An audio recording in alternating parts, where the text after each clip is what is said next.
I don't get to see my kids. I went 22 months without seeing or talking to my children. Dude, I bet you're in a dark place. Dude, it was bad. When was this? July of 22. Not long ago at all. Oh, man. That is like the only reason why you breathe is for your children. Yeah. You're trying the best you can and just have that ripped from you. Reuniting with your children. Oh, that was so hard, but so good. Why difficult? My son said, "Dad, I thought you were dead. I thought you were dead." That was hard. And I'm like, God, I did this to you guys. Fuck. You know, I put you guys through this shit. Now I'm like, my dad. So I look at myself, I blame myself, man. And then fuck, here I am. You know, that's so hard. God, that's so hard. And I have the best freaking children, man. They're amazing. But I don't want to be like my father, you know. And then I've made my kids suffer a little bit.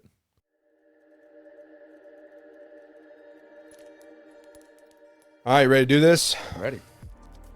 What is up, everybody? This is Joe Adams, and welcome to the Relentless Pursuit Podcast. What we do on this podcast is bringing guests from all different backgrounds, all different walks of life to share their journey and everything along the way that led them to where they're at today. So if that is for you, like, subscribe, all those wonderful things. And if that is not for you, I don't know what your problem is, but it's time to jump on board today. Thank you. But without further ado, I would love to introduce today's guest, Mr. Justin Allender. What's up, Joe? What is up, brother? How you doing? I'm doing well. Yourself? Doing great. Man, it's an honor to have you. Thank you. Yeah, dude. I'm glad to be here. Dude, I'm so stoked to have you here. Yeah. Love the space. Thank you. So, guys, as you can see, new setting, different background, same color paint. This is the new studio, and Justin is my very first guest here, and it's a different vibe. I recorded 145 episodes in that other space. You know what I'm saying? Yeah. I would say it's maybe a little uncomfortable, but like, that's a good thing. All right. Dude, I'm just blessed to be here. I'm loving it here. Good. And I'm so stoked you're my first guest in this space, man. dude. Love it. My hometown. I know you're from Brentwood. Yeah. Yeah, man. Parents' house is 2 miles down the road. Dude, it works out. Yeah. And how far do you live away? Oh, 10 minutes. Easy. Yeah. Yeah, it's nothing, dude. I love it. Well, Justin and I met at a lunch about a month and a half ago. Yeah.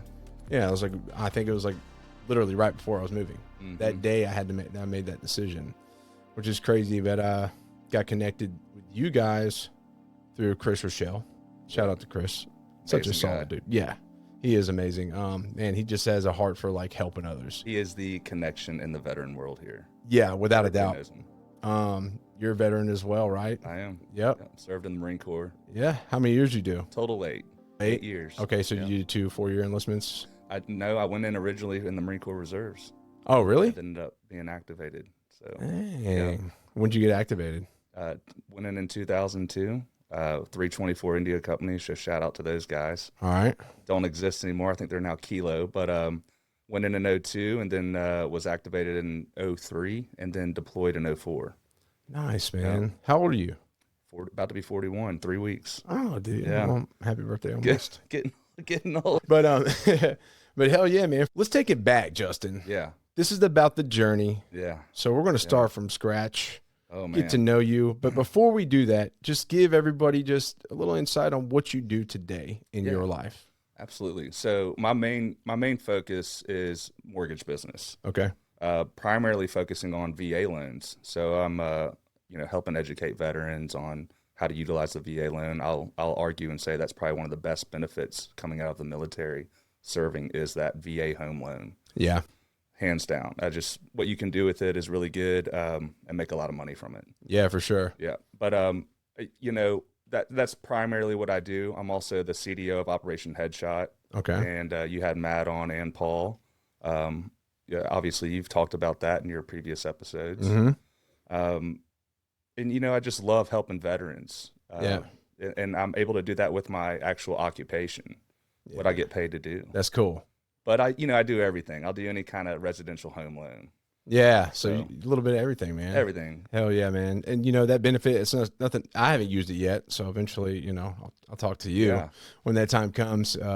But speaking of benefits from getting out of the military, there are a lot, and there's so many guys that don't utilize them. I've had guys be like, I want to get out, but I don't know what I do. And I'm like, dude, just start going to college. Like, you can get paid a pretty good amount of money to go to MTSU, and you get like a part-time job. Like, I was personal training, plus getting disability, plus getting my BAH for MTSU. And like, that's a decent little living for a single dude. Right. You know what I'm saying? But a lot of guys don't think of that, and they never take advantage of it. I'm like, bro, it's out there for the taking. And then when they get into it, they're like, man, I'm getting so much money being in school. I'm afraid to get out of school now. Now what am I actually going to do? What am I gonna do? Exactly. But hey, at least you get to stretch it out and get some time. But dude, there's a lot of benefits. So I'll definitely hit you up for that. Yeah. Now, Justin, let's take it back to the early days. Young Justin, dude, raising hell in Brentwood. Yeah. Back in whenever it was. Yeah. So obviously you already told us you're born here. Well, no, I was born in Kentucky. Okay. Born in Lexington, Kentucky. Not far. Not far. Father moved us down to Tampa, Florida when I was 2 years old. That's where I was born. Really? Yeah. All right. Yeah. Went to General Schwarzkopf Elementary. You know where that's at? In Tampa? Yeah. No, I think we lived there for like a year or two. Like a year, and moved to like Fort Lauderdale. Yeah, but anyways. Moved here in 94 when I was 10 to Brentwood. Oh, nice. Yeah. And then have been here pretty much since. How's it been? It's been good, Yeah. Take us through that a little bit. Take us through childhood, man. Oh, man. Take us through some of your experiences, like, maybe hit on some key things that made you who you are today, right? Yeah, absolutely. Yeah, your influence of your parents or whoever. Yeah. I'll tell you, I had a pretty rough childhood. Really? Yeah. Wonderful mother. My father, man, he was all over the place. Yeah. The guy was growing up as a kid, it was, there's a lot of arguing, a lot of abuse, not to me, but to my mother. A lot of addiction. What kind of addiction? Well, currently he's still a drug addict. He's currently hooked on crack, and he's almost 70 still. He was in the car business, and we moved here, and there's 4 of us. I'm the oldest of 4. He's like, I promise I'm going to change and all these things. And we moved here, and, it kind of just was a roller coaster. Really? I'll tell you, my father he's a very wise man. One of the smartest guys I know. Taught me a lot. Never wanted anything bad for me to happen to me. He was always supportive, always doing what he could for us, giving us the best advice out there. Yeah. Taught me about business, how to manage money, more than I would ever get in any kind of school. Things got pretty wild when I was 17, 18 years old. I do want to say before you touch on that, the addiction aspect, one, to be addicted, that long, like, oh man, it's crazy he's made it that far. I'm surprised he's still breathing. Yeah, that's pretty insane. One thing I've learned though is it's an unfortunate part of it, but it's also powerful if you shift, is through dark experiences comes a lot of wisdom. Yeah. You learn a lot about people. And I've gone through addiction, right? But I had a moment of shift, and I've been in some dark places, but I didn't stay there. So now it's okay. Now I got purpose, right? And I can use that for the good. And like, hey, those experiences taught me this, this, and this. So it goes back to what you were saying. He had a lot of wisdom. Unfortunately, he just wasn't able to apply it to himself. Yeah, he wasn't. It's heartbreaking, man. It really is, because it's so much talent. So many people have come up to me and be like, your dad was so talented. Yeah. Best sales guy out there. I mean, he was running major dealerships, doing great. He was crushing it, making a lot of money. Damn. Just, man, it ate him up. That's heartbreaking. What is y'all's relationship like today? Man, I'll talk to him. So him and my mom are still married. My mom's an absolute saint.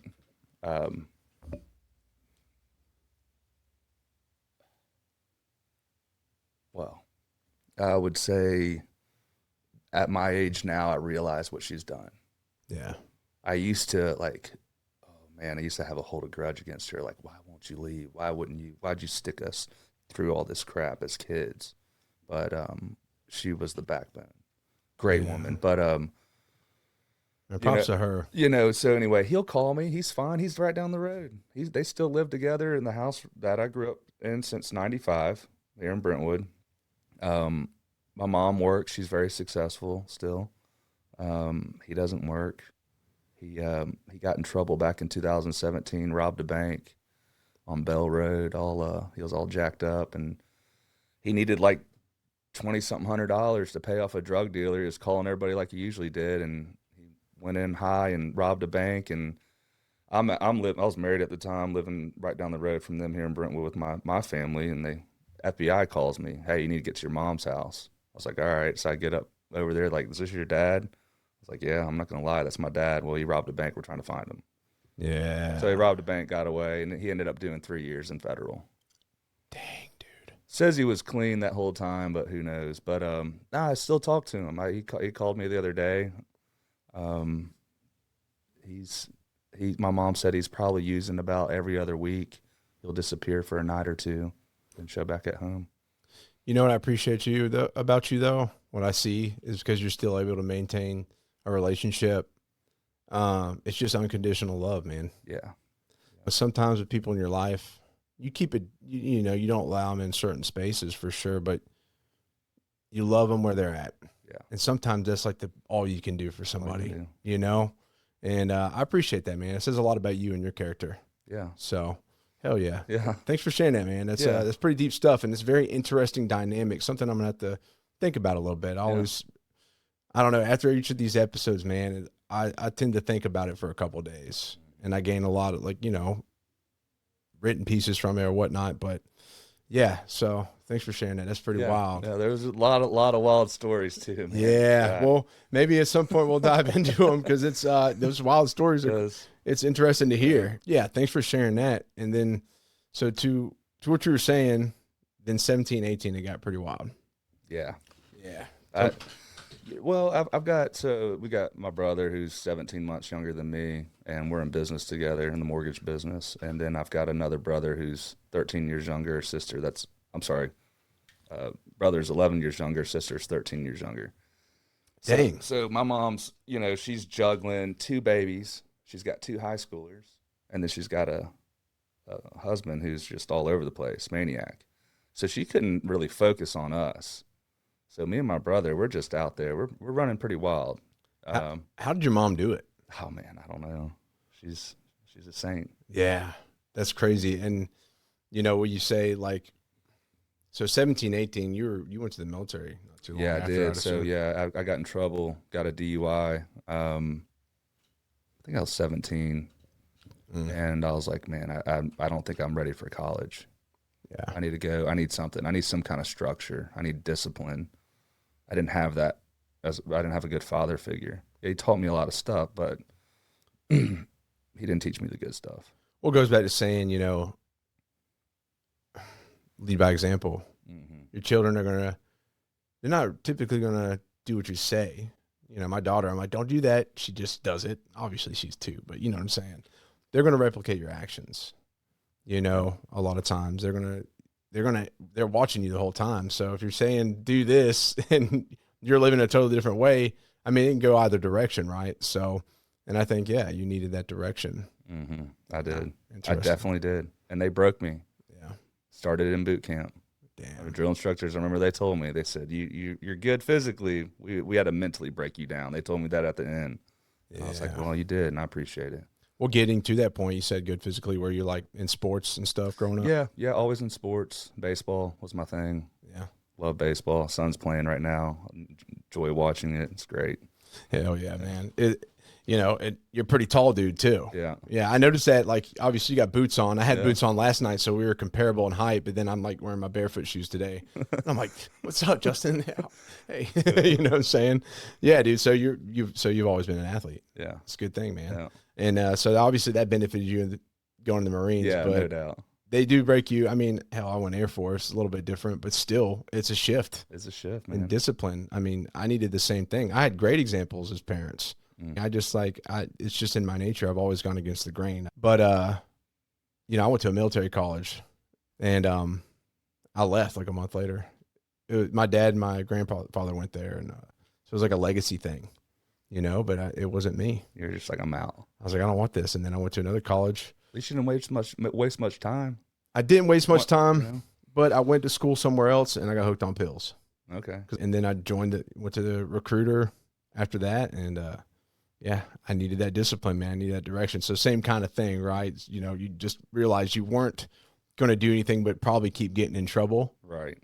And you knew that was at least going to keep you out of trouble for a little bit. Yeah. Gave me a purpose, identity. My parents did not want me to go. Really? I remember my buddy Gabe, haven't talked to him in a long time. We went to a recruiter's office and signed up. Y'all just like, hey, dude, you want to go? Yeah, it was really his idea. My best friend at the time, that was us. We went in the buddy program. We never even did it.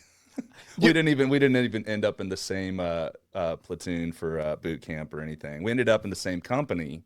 Oh, really? Yeah, which was great. But the buddy it didn't work out, which didn't matter. I mean, you're in boot camp. Shit, you're not worried about your buddy. I mean, you're in your zone, like just trying to survive through this. So yeah, eventually you're going to part in different directions, anyways. So, right. Well, tell us about that experience, man. Anything you want to highlight from the childhood days first, or anything that's significant, or do you want to shift to that? Yeah, man, let's shift. So dive into the military experience. Yeah, man. So went infantry. Okay. And I was an 0351 assaultman in a weapons platoon. Shout out to assault. It doesn't exist anymore, I hear. They integrated, I think, with mortarmen or machine gunners. Okay. But really unique company I was with, 324 India Company. I mean, we were all like-minded, kind of similar background guys, almost 200 guys that were infantry in a reserve unit. And I want to say, gosh, I can't even remember it was fall of 03 is when we found out we're going. When I enlisted, when I went in, I did not think about 9/11. I truly didn't. A lot of people are like, man, you went in for 9/11, blah, blah. I was like, I didn't even think I was going to go to war. Yeah. Didn't even cross my mind. Honestly, did not. Same here. I mean, obviously I was in Marines infantry, but I went in just to change my life, to be honest. I mean, it shifted, of course. The goal changes. You're like, oh, I want to be a part of something bigger or whatever it is. But, initially you were just like, dude, I need to just straighten my shit out and this will do it. Right. Yeah, for sure, man. And so you got deployed how long after? So, man, kind of immediately. Really? We're working up for a deployment fall of 03. 04, got deployed, Camp Victory, Kuwait, and then we convoyed into Fallujah. Okay. Yeah. How was that? Pretty wild. I was actually of the convoy. I don't know how I ended up landing this. I was always a damn good driver when it came to the Humvees. Yeah.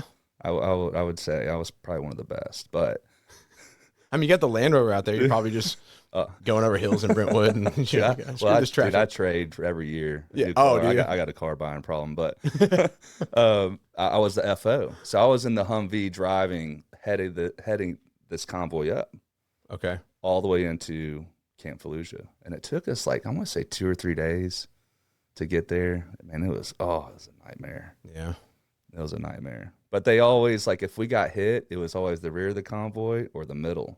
So being the FO, we were always up 100, 200, 300 feet in front of everybody else. Okay.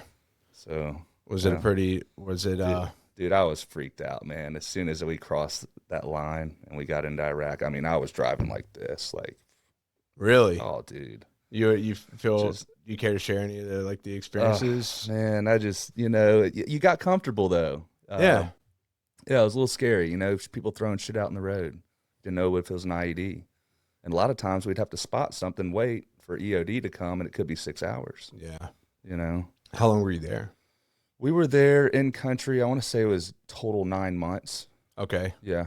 And what kind of missions did you go on? We were doing a little bit of everything you would be tasked to do for an infantry unit. So we were SNAP VCPs, vehicle checkpoints, managing personnel checkpoints, doing security for all of Camp Fallujah. I remember if anything was attacked around the base and we had to provide extra security, we'd provide it. All the gates coming in, doing a lot of night ops. Yeah. Patrolling at night. All that kind of stuff we're pretty much tasked with. Did it get pretty heated? I will say was there any kind of, did you cheat death? I would say definitely with all the amount of rockets and mortars that were thrown at us and shot at us, lobbed at us, I'm surprised that never one didn't land on my head. You know, it's interesting. Oh, go ahead. Oh, I was gonna say, I remember coming out the shitter one time. I'm in a porta john. I hear a rocket, and I mean, it was just right there, just sparks and rocks right out of Boom. us. Yeah, That's insane. I mean, just it was crazy. I talked to a TACP guy. I think he said he got deployed like 8 times, which is Dang. insane. I think, Yeah. you know, at Afghanistan and Iraq, but he said, you know, obviously they both had their dark times, but he said Iraq, there was a lot more like death. Yeah. He said that was that was a thing. He said if you had to choose, it'd be Afghanistan, you know, but because Iraq was just a lot more chaotic. It was. Yeah. And so you had to experience that, man. Mm-hmm. Yeah, it was, you know, and I only did that one deployment. Really? Yep. Really? Being infantry? Yep. That's surprising. So we got back, and I chose to go to school and be in the reserves. Oh. And then you had the opportunity. You had an option. You could go again on a deployment, and I didn't. I was like, no, I'm done. Did it kind of like, was it just heavy on you? It was pretty heavy. How was it? Obviously, there's other experiences that have affected who you become too. I guess, how did it affect the future of your life? Like, you were obviously like, I'm not trying to do that again. Have you had any realizations of like anything maybe you've carried with you from that experience? I always question the bigger picture. Like, why? I don't know. I had a problem with us being over there. Touchy stuff. But I mean, and I'm not saying I went over there, we did our job, we did what we had to do, what we're tasked to do, but like the bigger picture, should we have been over there anyway to begin with? I had a girl on that was her family's from Iraq. Yeah, they were refugees mm-hmm. to America, and she talks about it, you know, and she was telling me, you know, they were just, it was nice. Yeah. And then next thing you know, bombs are getting dropped. Yeah. And I was like, that's kind of crazy. It is. I don't know. I mean, I know how I'd feel about somebody doing it to me. Doing it here. You know? Yeah. When they looked at, well, really when it hit me is when I had kids. Because I remember those kids' faces over there. Yeah. And that'll touch you. Yeah. But, you know, at the same time, selfishly, I didn't want to go back over there. Met a girl also, you know, when I came back home. As does a lot of pretty much immediately. I didn't want to leave her. Yeah. Wanted to do my time in the reserves and get out. Yeah. And that's what I did. Oh yeah, man. You know, but without diving in too much into the, you know, the why over there, right? Because there's people that agree, disagree. I mean, personally, I've talked about it before. Like, I don't necessarily see why either. Mm-hmm. I mean, I know, you know, as we see today in the world with a lot of war, it's all comes down to, you know, politics and power and stuff like that. And but at the end of the day, the guys that join and go do what you did and whatnot, you're not thinking about that. Mm-mm. You're doing, as far as you're concerned, you're defending your country. You're doing your part. Yep. You're doing what's right. And I think it all comes down to the intention of what you do, your actions, right? And your intention was to be, you know, an American soldier, dude, doing, you know, or Marine, doing your damn thing. Yeah. Don't want to like call him a soldier. Oh my God. Don't get offended. No, just kidding. Nah, I know a lot. We used to. I don't even care. Trust me, everybody gives me shit about being Air Force. They're like, oh. No, you're smart. Yeah, that's what I hear. But man, the guys though, I'll tell you something. You know, the camaraderie that we had. All right, so you were diving into something that was important, was the camaraderie. Yeah, with your guys. Yeah, man. Yeah, dive into it. And I think about them all the time. Really? I learned so much from those guys. Yeah? Yeah, the leadership. Oh, man, that's one thing I took out of it. Really? Yeah. Like our company in the Marine Corps was very unique, very rare. I think everybody in 324 India Company would agree with me. Bunch of like-minded guys that are from, you know, this area of the country. Yeah. All a bunch of country boys.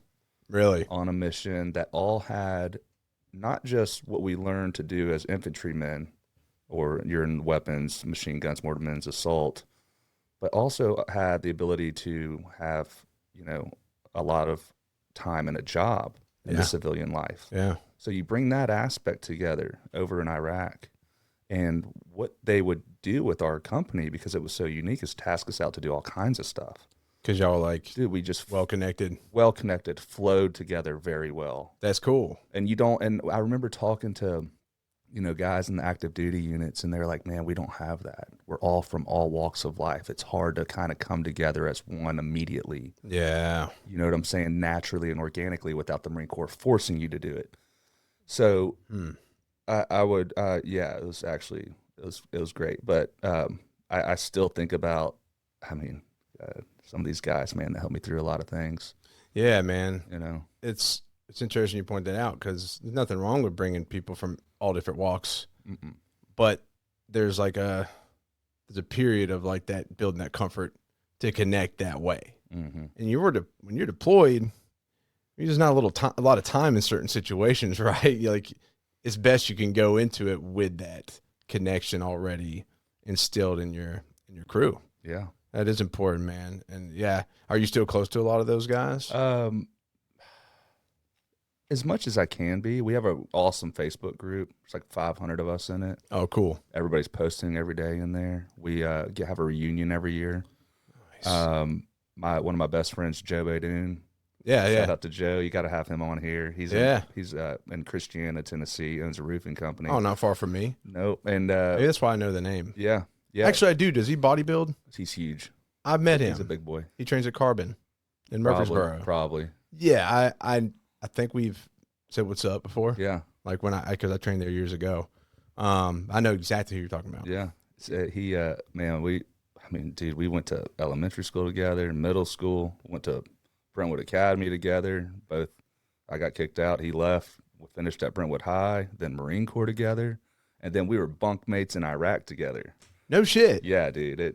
That's cool. Mm-hmm. So, like, man, that hits close to home then. Yeah. So no wonder you talk them up. Yeah. Yeah, because y'all got, like, not only childhood, but then that everything deployment experience together. Shoot, then not only that, we've helped each other through really hard times in life, through his divorce, through my divorce, children. Yeah. Nice, dude. Well, I'm going to reach out to him. Yeah, you got to. Yeah, he's definitely going to come on. I'm like, I had your boy Justin on. Especially when he hears this. Yeah, hell yeah, dude. That's so sick. Man, I just love this whole connecting thing. Yeah. It's badass. Yeah, so I know you're talking about really cool though, man. And that camaraderie is important, and it's hard to find when you get out. Mm-hmm. It really is. Yeah. It took me into kind of like I got involved with the motorcycle club world, and not to talk too much on that, but it wasn't for me, but I always wanted that brotherhood. Yeah.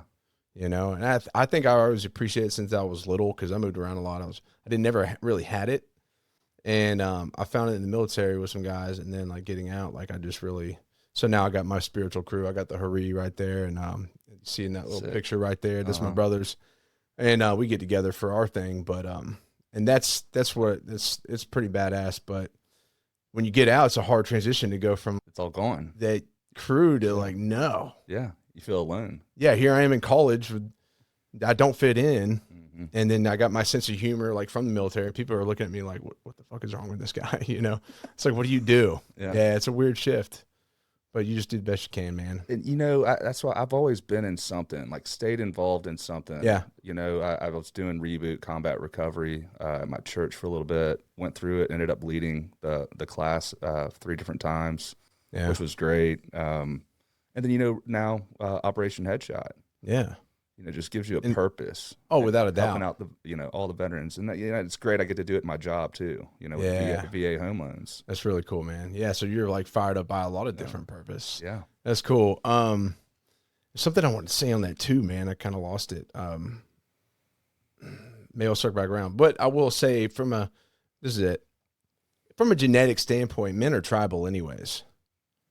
And brotherhood is essential to our improvement. Mm-hmm. And I've found that it's like, I think it's unfortunate because a lot of men lose that. And I think, not knocking women, but some of their, my wife embraces it. My wife like loves that I have brotherhood. She comes to some of our events and she's a part of it, and she sees how important it is to me. But I think, guys get married and they feel like they're not allowed to have anything like that. And then they disconnect, but they lose themselves in that. Yeah. I thought about that this morning. Really? I did. I was just thinking about stuff we were going to talk about, and I was thinking about my old life. And I Yeah. was like, man, you get lost. I think guys lose their identity sometimes in a marriage. 110%, dude. They and then they don't have raising your kids and you're taking care of your wife, wonderful. But if that's all you're doing, and I think about it here in the suburbs, here in Middle Tennessee, it's like, is that all you're doing? I feel like men have also another purpose out there that they need to capitalize on, and a lot of them just become numb. And I don't want to say all women are doing this. They're controlled by their woman. They're on their schedule, their agenda, and they become a shell of a human. Well, they also allow it, They allow it. and then it's that. I did. Yeah. I mean, and I almost have. I've called off 2 engagements, but I had I don't know. I can see the future, I think. Anyways, so I called them off because I could just see the shifts, right? And I didn't want that for my whole life. And, but the guys do lose that. And there's that mindset of happy wife, happy life. Mm-hmm. And I hate it. I when hate people it. say that stuff, it's sickening. It's like, me out. no, like my wife, I want to do everything to keep her happy, but that's mutual. Mm-hmm.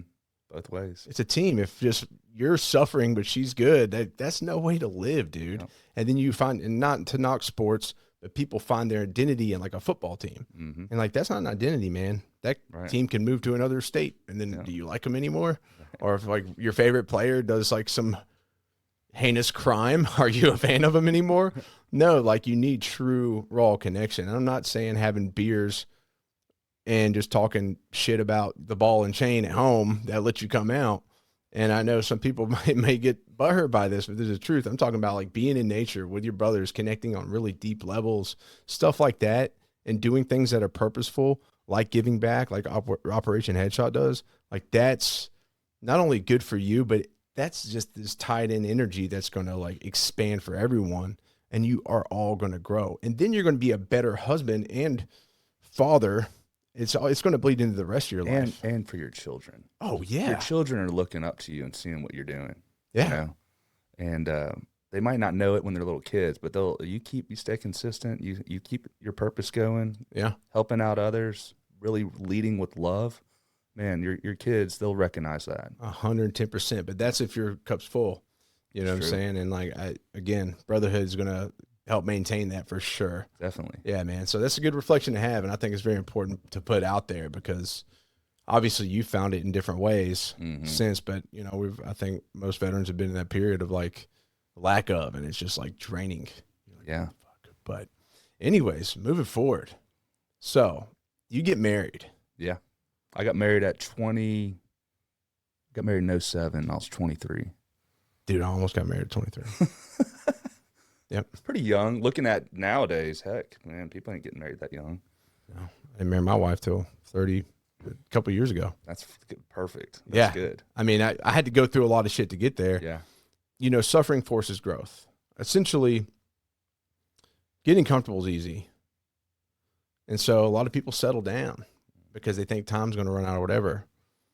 But I got led to my wife, and I realized going through what I did was necessary for me to get exactly what my heart desired, right? Out of like, a spouse. And so I called off weddings and stuff like that because I knew it wasn't right. And the thing is that like those things are fucking hard. That's not easy to do. Tough valley. And your world flips upside down, but then you achieve what you want. I think it applies to everything in life. You got to just keep going, work through the hard shit, be willing to face the really hard shit because that's just temporary, but it's going to grow you. Yeah. So those valleys, man, that's where you grow. Yeah. If the sun's always shining, yes, it turns into a desert. 110%, dude. Bro. That's beautiful. Where's that from? I don't know, but it dries up. And so those valleys, everything you go through, I mean, I look back at it too. And the hardest thing I just went through was a couple of years ago. And I mean, it has made me a better father. It's made me a better leader to people in the community. Most importantly, it's made me a better follower of God. Hell yeah, man. Yep. Good stuff, dude. Yeah, it stokes that faith. It really does. Yeah. Well, I want to hear about that experience. Yeah. So I was married 12 years. We were here in lovely Brentwood. Yeah. Looking back at it, I did a lot wrong in the marriage. I'm not going to say I was a saint. I'm not going to play victim. Yeah. I was kind of blindsided.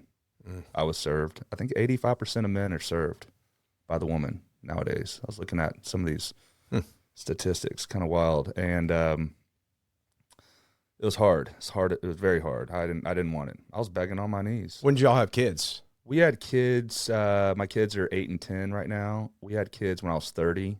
So after the military. Oh yeah, and we were married. Gosh, we were married a good 6-7 years before we had our first. Oh, okay. Because we were married 12 years. So yeah. Damn. Yeah. So when we had time together, got to know, we definitely knew who we each were. So you felt like you were doing it the right way. Yeah, and we had growing pains. It was rocky. You get married that young, it's rocky. I mean, I stopped drinking for like 5 years, the beginning of our marriage. Yeah. Just because like everybody else is still going out drinking, all of our friends, and then I had to change my lifestyle. Yeah, if I'm going to make this marriage work, this is what you have to do. Yeah. And so, anyway, things happened. I confronted her, and then I was served like 3 weeks later. Like it was fast. I got 2 kids.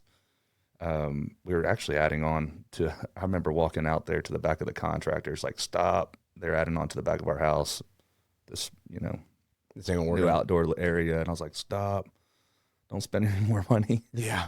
I don't know what's about to happen, but I'll tell you, what I've learned, when a woman's done, she's done. Really? When you're served, you're served. The best advice I can give as a man, it's the hardest thing to do. Shut up. Focus on yourself and your children. Don't ever say another word to her. Treat her as a business transaction from that forward on, and it's only about the children. Damn. And I fucked up. That's hard. Because I did it, man. Because I didn't know how to fight that type of emotional fight. I'm like, oh, I can handle anything. I can physically take care of anything, right? Yeah. So we get divorced. Actually didn't go too bad. Divorce wasn't bad. Pretty state of Tennessee, everything's, it's pretty straightforward. Your assets split down the middle. They have an income calculator for child support. Here you go. You're paying this. Yeah.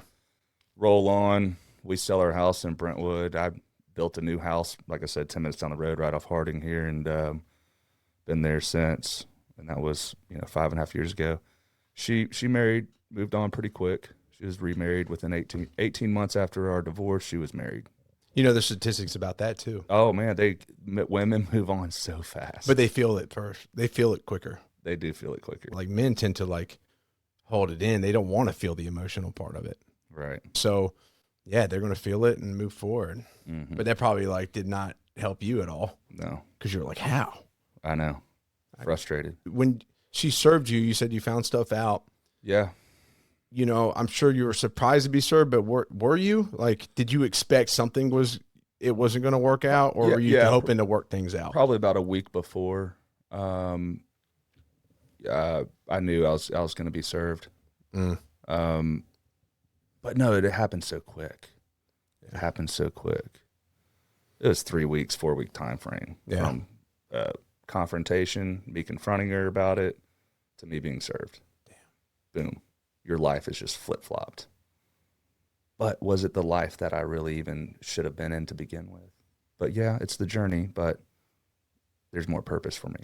Yeah. This isn't what God wanted me to do. Yeah. He didn't want me to be in a marriage where I can't serve him. Yeah, for sure. And do the work that he wants me to do. Right? See, that's... So I got out of it. He pulled me out of it. And I didn't want out of it, but he pulled me out of it. You didn't see it then? I didn't see it then. I see it now. Yeah. My vision is very clear now. So take us through that. Yeah. So everything's fine. I get 40% custody. She has 60% custody. I had a lot of anger built up in me, just because I couldn't even I never even I got to talk to her about it. The attorneys get involved. They play dirty. Temporary order of protections happen. It's the whole game. This is what attorneys do. They want to make the man look bad. Yeah. And so even though she was at fault, that never even got brought up. Really? We never even went to court. We just handled everything at mediation. But my attorney's like, look, just don't even, it doesn't even matter. You're going to get to court. They're not going to favor men. So anyway. So they wouldn't even fight for you? No. I mean, we settle. Everything's good. It would just cost more money. Yeah. Like, hey, you yeah. want to spend $60,000 going to court? I'm like, no. Let's just settle here in mediation. We're good. We're done. We move on. When the outcome could be worse. Yeah. Okay. My problem is, like you said, bottling up. Mm. Dude, I had so much anger in me. And so I was talking to her like shit on the phone. I've never touched or laid a hand on this woman. I've never come around her, any of this stuff. But I messed up. Yeah. I allowed myself to enter in to see the really dark side where the devil's playground is. And that is the civil, judicial, family courtroom. And that's what I'll tell you, it is awful. It's the worst thing ever. So I messed up. She recorded, she had about 4 or 5 phone calls, and they're old recordings. And she used that to her advantage to try to kind of remove me out of the kids' lives. So it was summer of 22. I get a phone call from the Brentwood Police Department, and they said, you got to turn yourself in. And I was like, all right, for what? Well, we listened to the phone calls your ex-wife played us. And I was like, shit, what phone calls? You know, and they're older. I mean, the earliest one was like 6-7 months ago. But I entered into this world of just hell. So I turned myself in. All they could charge me with was misdemeanor harassment. I get an attorney, and actually I have to have 2 attorneys because that's a criminal part, then you have a civil part. Along with that harassment, she motioned for 100% custody, and then they motioned for what's called a Rule 35 psych evaluation. So I go turn myself in, and I'll never forget this. This attorney had told me, he said, this crime, this harassment, he said, you are way better off going through this and doing it again and again than you are what you're about to go through civilly. And I was like, what are you talking about? A crime's way worse than the civil. He's like, no. You are about to go through hell. And sure enough, I did. Damn. And so I don't get to see my kids. I went 22 months without seeing or talking to my children. Dude, I bet you're in a dark place. Dude, it was bad. When was this? So this was summer of 22, July of 22. Not long ago at all. No, man. Man, that is like the only reason why you breathe is for your children. Yeah. And you're doing the best you can too as a single dad. Like, you got a house set up for them. You're making it to all their sporting events and being there for everything you can. Their school, you're helping out with everything. You're trying the best you can, and then that's oh man, you just have that rip from you. Yeah. And then, you know, a month goes by, 2 months go by, 3 months go by, and you're like, do I even want to live anymore? Yeah, rightfully so. You know? I mean, how do you cope with such a thing? Hard. And then, like, man, it's so dark. You feel attacked. Yeah. You feel the demons at night. Yeah. Like, that's what I believe demons are, is that darkness. They that's what they prey on. They're those like, emotions. We got him. Yeah. We got him in the place we want him. Let's focus on suicide. Yeah. So, I did stare down a barrel one night. It was bad, but you know, I was like, I can't do this. I think about, I see kids where their fathers. I have an uncle that killed himself, and I see my cousin, and I'm like, man, I could not do that to my kids. It would ruin their life. 110%. They'd have to live with that. And there's no answers, you know? Yeah. And I do got to ask, why were they, before I ask this next one, why weren't you able to see them for 22 months? So it was a temporary order of protection, and the kids fell under, even though my kids have nothing to do with any of this, the kids fell under the mother during this time. That's so unfair. Yeah. It's like the court's trying to purposely drive you to that. Yeah. You know, go ahead. So it's man, and it's you start looking at all your finances. You start going through this, and you're like, okay, this attorney, this much. I'll go ahead and tell you, to sum up how much all this did cost me. Right now, I'm at $162,000 Jesus. from July of 22 to, I mean, kind of right now, because I have to hire a counselor for unification, which she's been great, which that's expensive, but big lesson to guys out there. That's why I said, shut your mouth. Treat her as a business transaction going forward. Make it about the children. Never show emotion again. And I messed up, man. I messed up, and I take that. I don't want to be a victim. I'm not acting like I'm the victim. I put myself in that situation, and this is what I experienced. So we get to Taking ownership is only going to make you better, though. 100%. Yeah. Not to interrupt you, but I think what you said regarding the phone calls, your emotions are so high because really you want to just see your kids and all these things. I mean, you're almost blind to your actions, right? So you're calling her and you figure after the first time, like you call her and you're talking shit. Yeah. Man, she might record my calls. And it's I like, didn't even care. logically, today you'd be like, yeah, that's not smart. Like, Right. I shouldn't do this. But looking back, you're like, dude, you're just blind to that emotion because that's just like, I hate to say, like raw hatred, and it just brought so much out of you. Yeah. I mean, so it's understandable. Yeah. So, dude, so this is where it gets crazy. So now I'm in this judicial aspect of it all. So Rule 35 psych evaluation. I start going through this process, and I get destroyed. I absolutely get destroyed. I mean, this lady says I'm not even fit to be a father. I should never see my kids again. The whole 9 yards. What? Yep. She said I was all these things that I'm honestly not. How did she make that assumption? Man, just I'll tell you right now, TBI is investigating her right now for a lot of things. Investigating her? Yep. Good. She is a terrible human. And I can tell you, I think political views come in the way. I can tell you she doesn't like men, especially veterans. There's a lot of men that I know that have been affected by this woman. Really? I don't think that, very interesting. And then the judge, too. Judge, man, just did not like me at all, does not like veterans, got destroyed by him. Did they make that clear? Yeah, well, kind of. Yeah. I mean, with their actions, for sure. So we only went to court one time, me and my ex-wife, for all of this. And we went to court for the order of protection. And everything just takes forever. It's so delayed. We didn't get into court till January. This happened in July of 22. We didn't make it to court until January of 23. Just can't see my kids.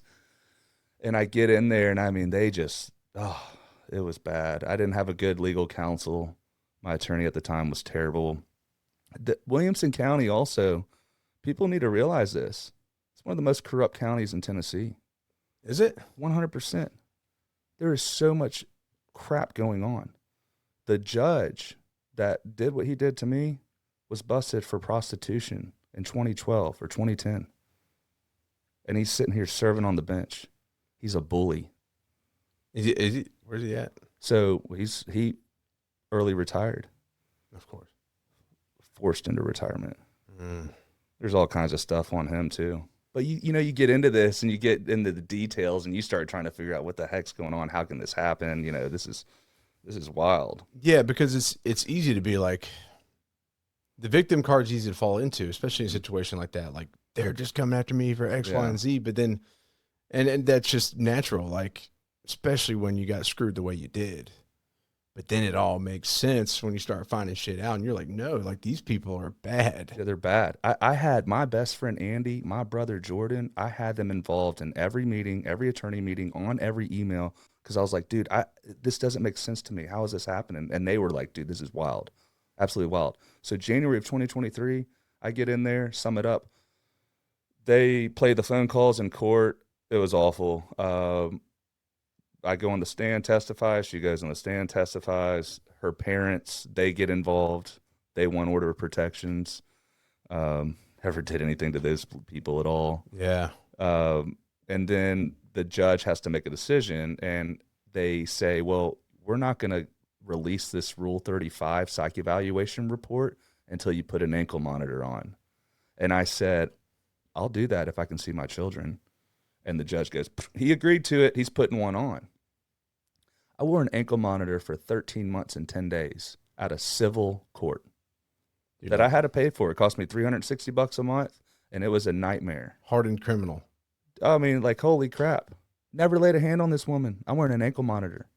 That's so insane, man. It's like, I mean, you're out and like going out and about. You just got this ankle monitor on. People are like, dude. I'll speak to that. Yeah. Dude, I went to the gym every day with that thing on. During this time, I was at the gym every day for an hour to 2 hours. I didn't stop that. That was my saving grace. Yeah. Stayed in the Word. I just kept driving on for my children. Okay. But, yeah, dude, I mean, I remember I was on a pilot for a sitcom wearing an ankle monitor. It was wild. I just rolled on with my life because I was like, all right, I got to be the best version I can for my children when I see them again. Yeah. You know. Well, at the end of the day, like, what do you got to hide? Because you didn't do anything. You didn't deserve that. So if anybody asks, if they judge, then dude, whatever. I didn't even care. But if they ask, it's like, I mean, I got screwed. I'm at the Brentwood Y every day wearing this ankle monitor. Yeah. Every day. Didn't care. You still have it?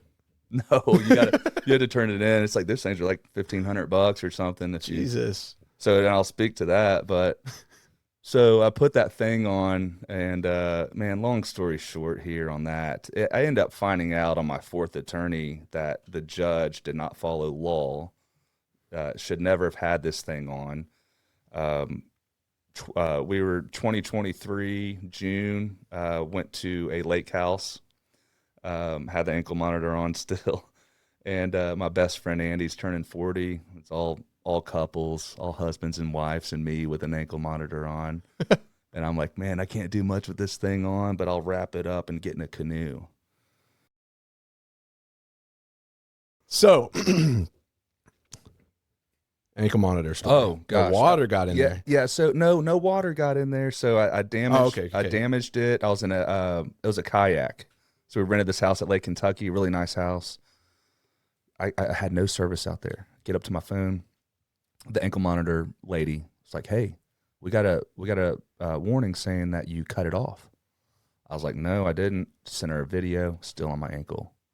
Go about my day. We're cooking out. We're all, like I said, it's all couples, all my friends and family. My brother was there with his significant other, and sure enough, 6 sheriffs roll up. So it's like an hour and 20 minutes away from here. Six sheriffs show up. They're all suited, like ready to go. Assault rifles. I can't remember what they had. Their vest. 6 of them. 3 trucks. And they're like, "Where's Justin Allender?" I walk out there. I was like, "What's this for?" They couldn't even tell me. We don't know. Judge ordered us to come get you. That same judge? Same judge. Oh, of course. It's on a Saturday night. I'm like, what? What a waste of resources. Like, how in the hell is this possible? So I get down to, they take me to Williamson County. They throw me in solitary confinement for 5 days. I didn't know who to call, what to do. I didn't have counsel at the time. I was in between attorneys. My dad, he's sitting here making phone calls to attorneys. I got you, son. Yeah. I show up into court 5 days later. They drag me in there. I'll never forget that bailiff that took me in there. He goes, man, I don't know what it is with this judge, but he hates veterans. And he's like, they put a warning out at the Williamson County courthouse, like that I'm coming, like I'm a big danger. What the? Yeah, he told me, he's like, man, he did this to a Navy SEAL. He doesn't hate. He's a Binkley, you're a bully. Anyway, he said that to me in court. He said I was a bully. He's the bully. Sounds like he maybe they didn't let him in the military. They're like, you do not qualify. Yeah, at all. he's short man syndrome. I mean, he doesn't understand the law. Obviously, I mean, hell, prostitution's illegal. I know. He walked away without getting in trouble. That's for sure. Yeah. Yeah, he deserves to be on Dickerson Road. Hell, he's probably on Dickerson Road right now, being all retired. And on that level, that's politics. Mm-hmm. But you see in the world, like, politicians get away with a lot. And they do. And I say at that level, a lot of times, I'm not saying all judges are bad, not all politicians are bad, but there's a theme. Yeah. And the judicial system's necessary for sure, but it's flawed as shit. So bad. The way they painted me is just horrendous. I mean, so I get in there and he sets my bond. He's like, "You're dangerous, all these things. You were trying to cut it off." I'm like, "I have it on. Yeah, it might be damaged. I can't even get this thing off right now." Sets my bond at $60,000. 60 for contempt of court. And guess what? Nothing ever happened with it. I ended up getting another attorney, more legal counsel, actually 2 more attorneys. The last one I ended up, he's like, "Hey, give me this chunk of money. I'm going to dive into everything." Ends up finding out that judge didn't follow law, should have never been wearing that ankle monitor on. We never even went back to court again. Me and my ex-wife settled everything out, and we did go to mediation, didn't work because she was requesting a ton of money. Like, I was running out of cash, pulling from my Roth, to the point where my new legal counsel I got, he's like, "What do you want to do? What if we have to go way further?" I was like, "I'll sell my house. I don't care. I will give up everything I have." And I was fighting for my children. Yeah, dude. I was like, "Are you kidding me? I will go homeless. Whatever it takes." And you see these guys everywhere. Like, people are like, "How? I don't have that money to fight." I mean, I spent $162,000. That's where I'm at right now today. 162. Dude, I would die cash. Trying. Yeah. You know, it's crazy when you add up everything and look at it. It's wild. I had to Insane. pay for all of her legal counsel. Yeah. Except for, I think she had to pay at the end a little bit, for paper stuff. But they make you look like a bad guy. Every court doc would say, Justin Allender is a combat veteran of the United States Marine Corps. He has access to multiple weapons. Like, okay, you're going to use my veteran service, and her legal counsel was in the military. Yeah. And you're putting that on every court doc. And then it's like, guys, okay, everybody just take a step back. Yeah. Analyze the facts. I made some nasty phone calls. I did. That's it. That's it. Chill the fuck out. Dude, I'll give you another example. I called up to the courthouse one time. This was before my first attorney. Yeah. I couldn't get in touch with him for 3 weeks. And we're sitting here trying to figure out why I still have this ankle monitor on. That attorney was like, "I'll have it off in a couple weeks. Don't even worry." And I call up to the courthouse and I said, "Hey, I'm trying to get an update on this case for the ankle monitor, blah, blah, blah." And the lady's like, "Well, you can't call up here. You're represented, right?" And I was like, "Yeah." She's like, "Your attorney has to call up to the courthouse." I'm like, "I don't know that. I'm not an attorney. I didn't go to law school." Yeah. She's like, "Well, that you're not following code of ethics." I said, "Ma'am, there's nothing ethical going on in my case to begin with." Yeah. She goes, "That's it." Hangs up on me. Tells the judge. Judge calls my attorney and says, me and my family feel threatened now that he called up here. That's how they work. They will do everything they can to twist and turn and to spin it to make you look like the most evil person ever. This is getting me heated. I called up there to get an update, and then he's making it out to be like I'm coming to hurt him, right? I felt like I was going to be hurt. I felt like when I was picked up at that lake house, they were going to kill me in the back of that cop car by the sheriffs, Williamson County sheriffs. I didn't feel comfortable with them. I don't feel comfortable by that judge. I still don't. And being a voice, I know a lot of men out there are being a voice right now against the system. It is a flawed system, and it's not for veterans. This is a national problem. Yeah. I think these people need to be held accountable.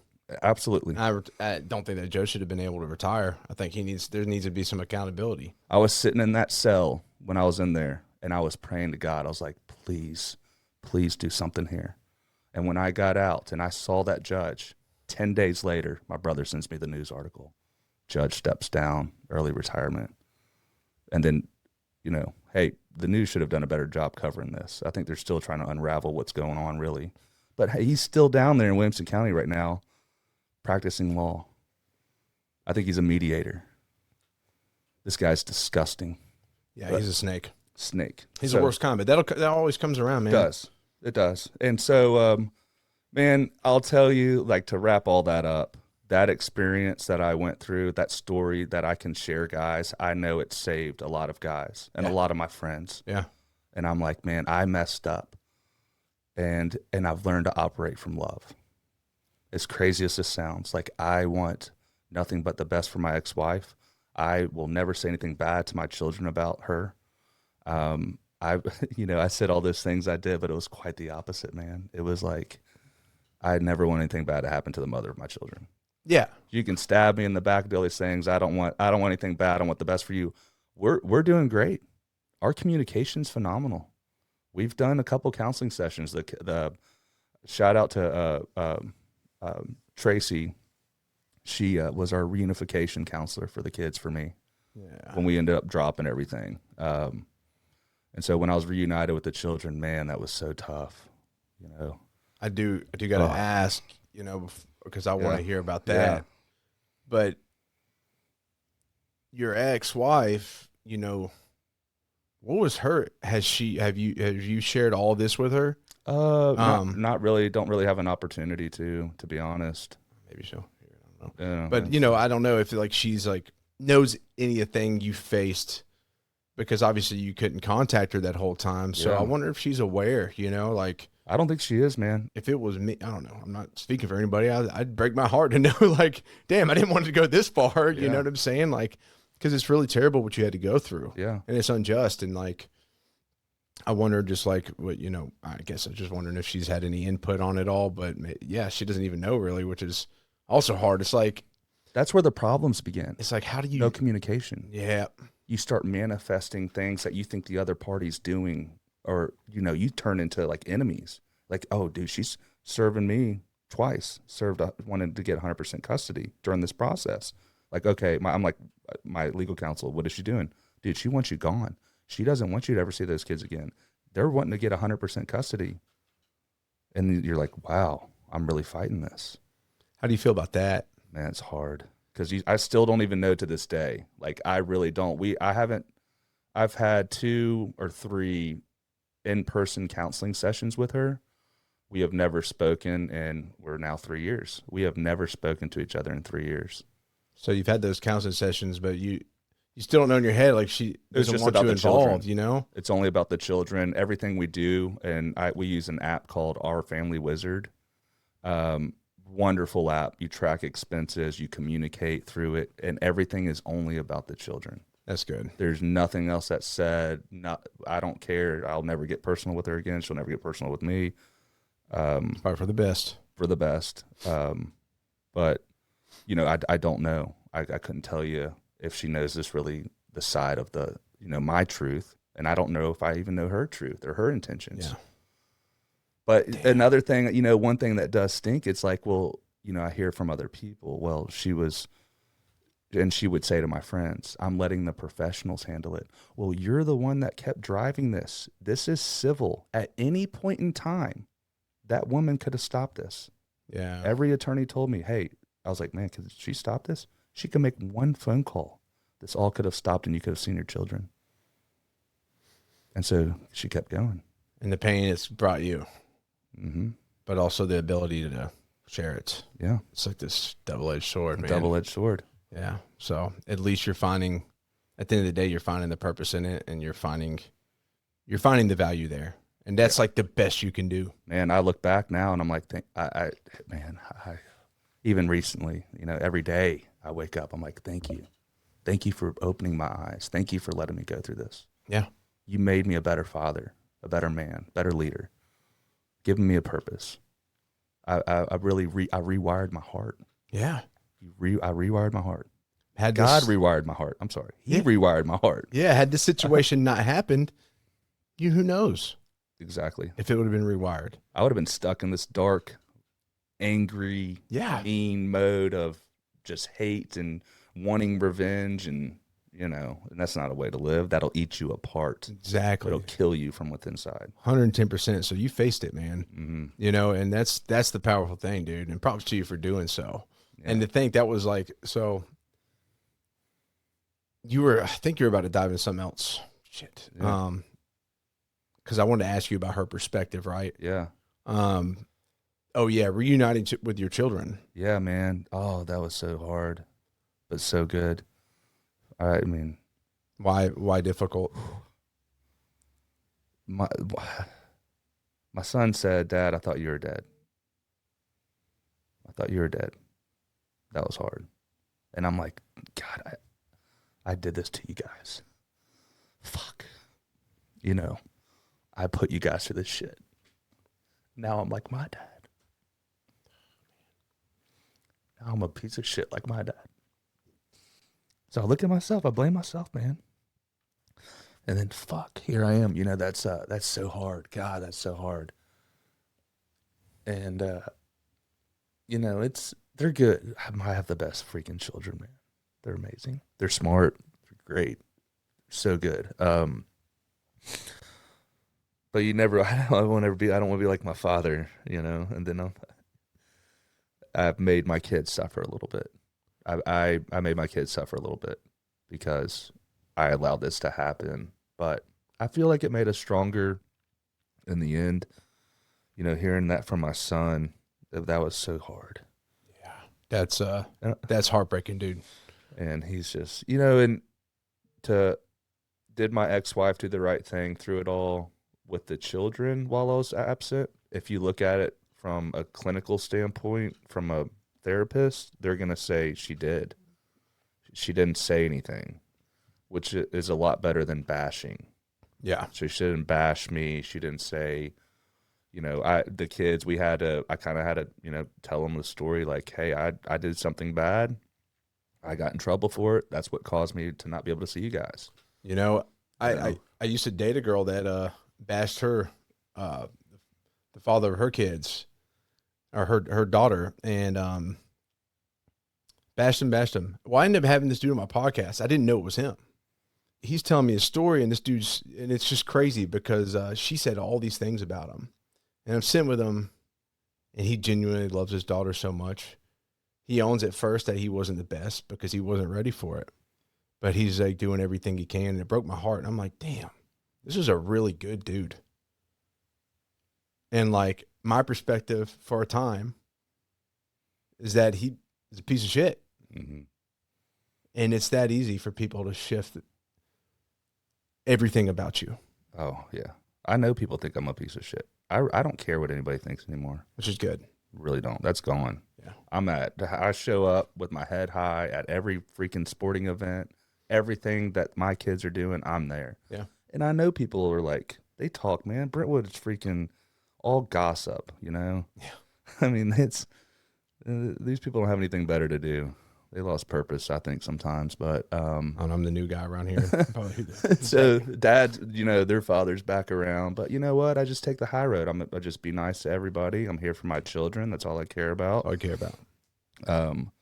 We have a permanent no contact, me and the ex and her new husband. And so we just don't, it's kind of awkward. I don't approach them. I don't say anything. Everything's documented and done through the app. Which is best. Just especially given the circumstances, it's probably just best things aren't set. That nothing gets skewed at all, man. And so how long has it been since you've gotten to see your kids again? So today's a year. Damn. Today's a year. Since I've been reunited.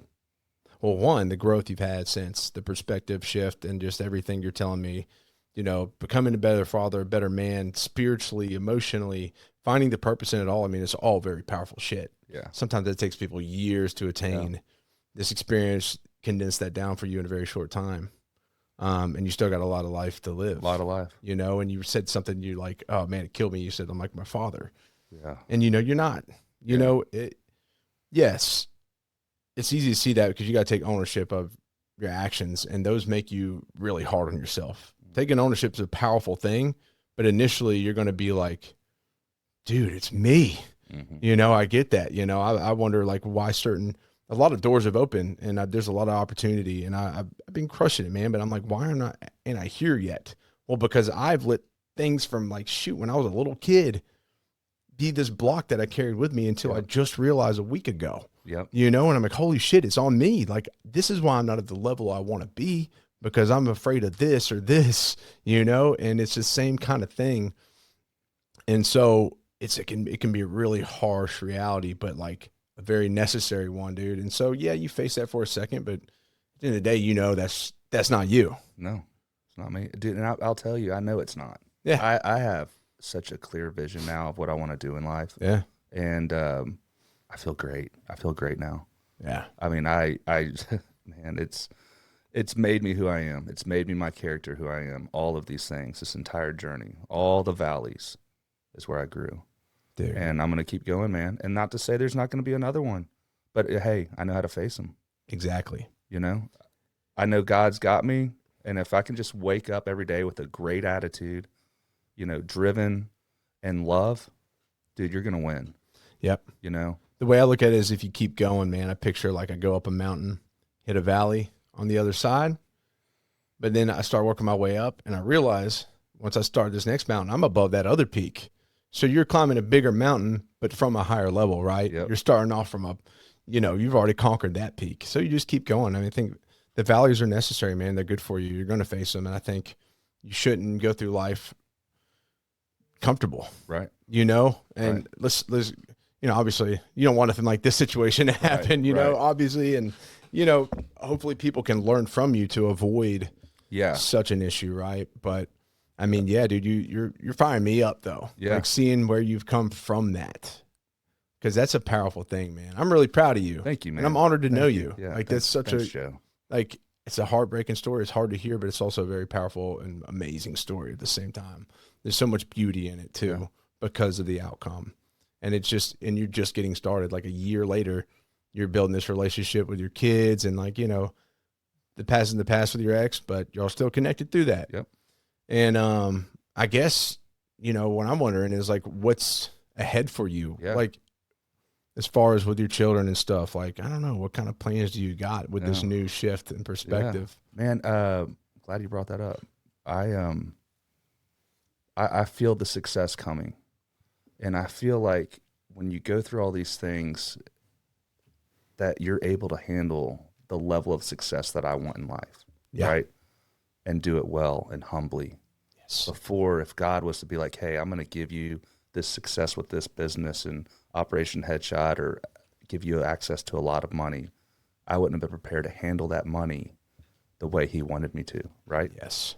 So I see it coming. I'm manifesting it. You ever read the book The Secret, Rhonda Byrne? I know the book The Secret. I have not read the book The Secret. Amazing. Read it twice this year. Okay.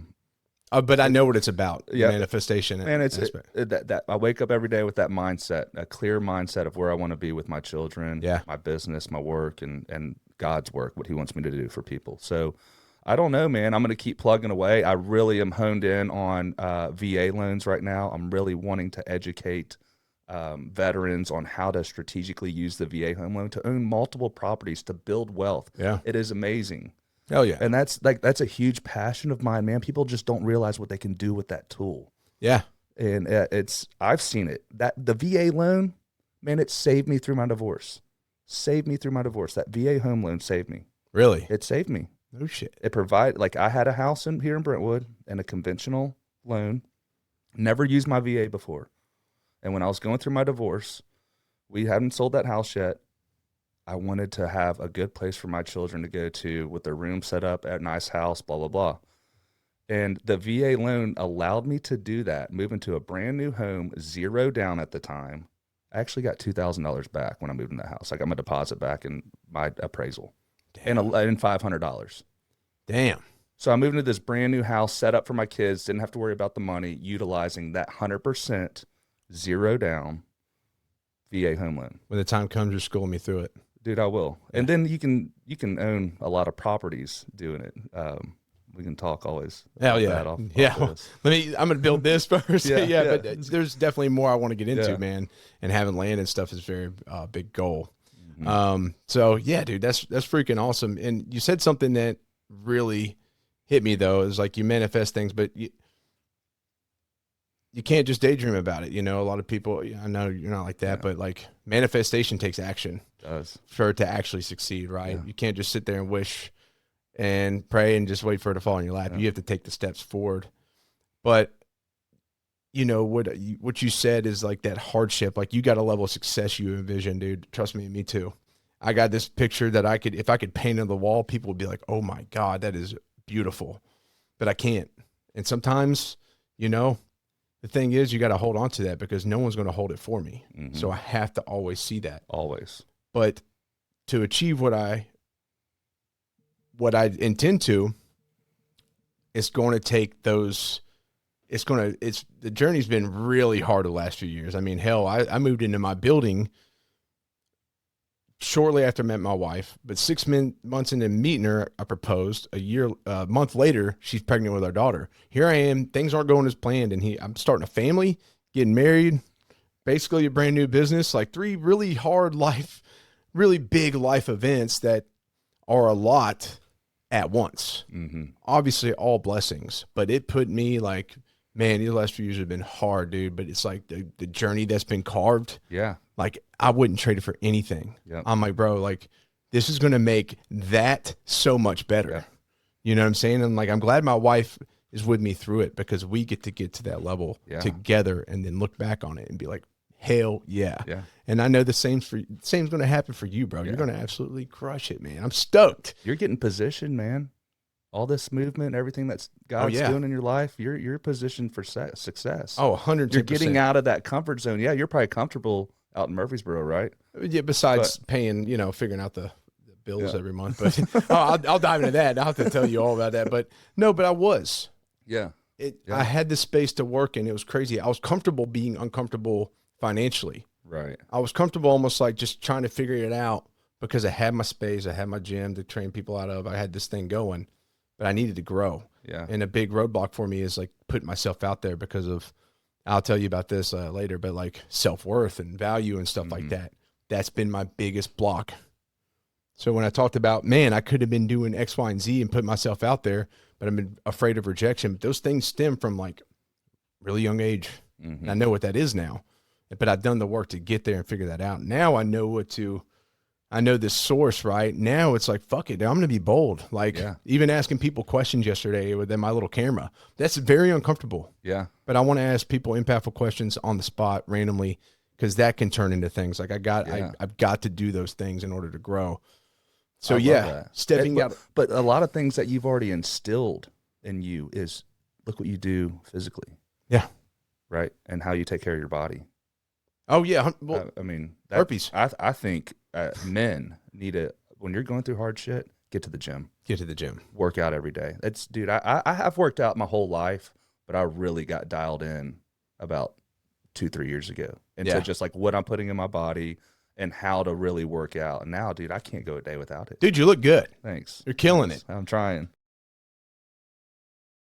We were just talking about the journey and everything, right? Long story short, I've shared with you some of my perspective, but like, man, I love your story. You got to tackle the day, and so we need to cut out of here. First of all, you're always welcome to come back, dude. I'm sure there's going to be a time for it. I already know it's going to happen again. Yeah. Because I feel like, we're going to be connected for a while, dude. Yeah, so, but that said, dude, is there anything you really want to touch on before we do shut off? Man, there's a lot. Really? Well, one thing I want to touch on is just really your purpose, and to really focus and dive in on that in life. What is purpose? What is yours? Man, my purpose is to serve the Lord. Yeah. But it's to take everything that I've done, and I've said this throughout this entire time, and operate from a place of love. Yeah. And that's been the hardest thing ever. That's the one truth. Operate from a place of love. Because time here is short. Very short. Wake up every day, love everybody, work hard, grind. Yeah. Because and make a difference. Yeah. And be impactful to everybody. We've got this one experience, maximize it. Maximize it. Facts, dude. Yep. And I'm glad you shared that, man. Your purpose is everything. And I think there's a lot of people, there's a lot of people that are lost, man. And, I think through things like Operation Headshot, you can help people find purpose. Yeah. Like, that's what I love about shit like that, man. It gives people a stepping stone into their purpose. And that can be an accumulation of things. I find purpose in my spiritual path, 100%, because my soul's eternal. Everything here is limited to me. At the end of the day, my soul is what goes on forever. Right. And so I always find at the peak, that's the most important thing to focus on. But then my family is also my purpose. And then I look at my work, I'm like, this is holy work, what we're doing, connecting people. Like, I believe in it that way. Yeah. And to me, that's purposeful. It all serves the same. So it's all just like, it's like this ball of energy. I told my friend yesterday, I was like, dude, it's like a nuclear core. It's like this thing just like within my body. But if like you let it go, it's just like, you know, there's so much power in it, and it just builds up and gets stronger, right? Does that make sense? Oh, 100%. And purpose is an interesting thing, man. You brought that up, and like it's popped up a lot lately. Yeah. But I'm glad you've got that. A lot of people just go through life, man, and you know, what do they do? What do they accomplish? Yeah. And I just wake up and give it 100% every day. Yeah. There's circumstances that get in there. Yeah. Try different stuff. Take risks. Get uncomfortable. Get uncomfortable. Grind. Work your tail off. You know? The more you do these things, it'll shed light on what it is. Try everything. Yeah. Exactly. And don't be afraid of failure. Gosh, I failed so many times. Dude. I have failed so many times. But you never quit. I never quit. I keep getting up, man. Yep. That's the point. Yeah. And then every one of those is actually a win, because you could probably look on them now and be like, that was a lesson. Yeah, dude. I love it, man. Hey, dude, we just need to have so the next conversation, we're just going to talk on different things like this. All right. We got your journey. Yeah. And obviously we'll dive into where you are when that comes around. Yeah. But I think it'd be really cool. We'd have a great conversation based off of like purpose and just like life perspective and stuff like that. Because I love having just those conversations with repeat guests, because it's a lot of fun. Heck yeah. And then we'll dive into maybe some other crazy stories you got, because you said there was a lot of them, and I'm cool with that too. Oh man, gosh, there's a lot. Hell yeah, man. I'm excited. Yeah, dude. Thank you for having me on. Of this course, is amazing, dude. Like I love like being here, growing up right down the road here. I like your area. I feel like there's gonna be a lot of growth for you here. That means the world. Thank you so much. I'm gonna help you. Hell yeah, Justin. I'm coming along the way. You're the freaking man. Hey, I'm glad to have you, dude. It's like I told my wife, you know, my wreck was a huge change. But the day I met her, I said, I'm going to be the best man I can be. And, you know, I don't want her to lose sight of that, because I bring up a lot of people that are, especially lately, that have come into my life, and holy shit, dude, it's life-changing, the people I'm meeting, because I've gotten rid of the wrong people. And like, dude, people like you and some others have impacted me so deeply. But I had to remind her, I'm like, babe, you've been hacking away in this mind to go into that core to bring the most of me out since we met. All these people in my life are just helping you hack now. It's like getting to it, right? Love like it. the wall's thin. They're like, hey, let's help you finish this up. You know, that's how I visualize it. Love that. But I got to give her credit, because she truly has done that. And so you're one of those people, man. You got your pickaxe. You're like, fuck yeah, Joe. You know, and it's really cool, man, to have people like you in my life, and I'm just beyond grateful. So I'm excited to see where things go for you. Thank you for coming to share your story. Lastly, what is your relentless pursuit? Oh man, relentless pursuit. Gosh, there's so many. That's a loaded question right there. Oof. I'm gonna say, man, this sounds not like it's much, but it really, my relentless pursuit is taking care of yourself and your health and your mind. It's to love yourself. Yeah. Right. To really be okay to be alone. Yeah. And pursue a relationship with yourself. Be comfortable with yourself, because that's when you're going to pour into others. Yes. All right.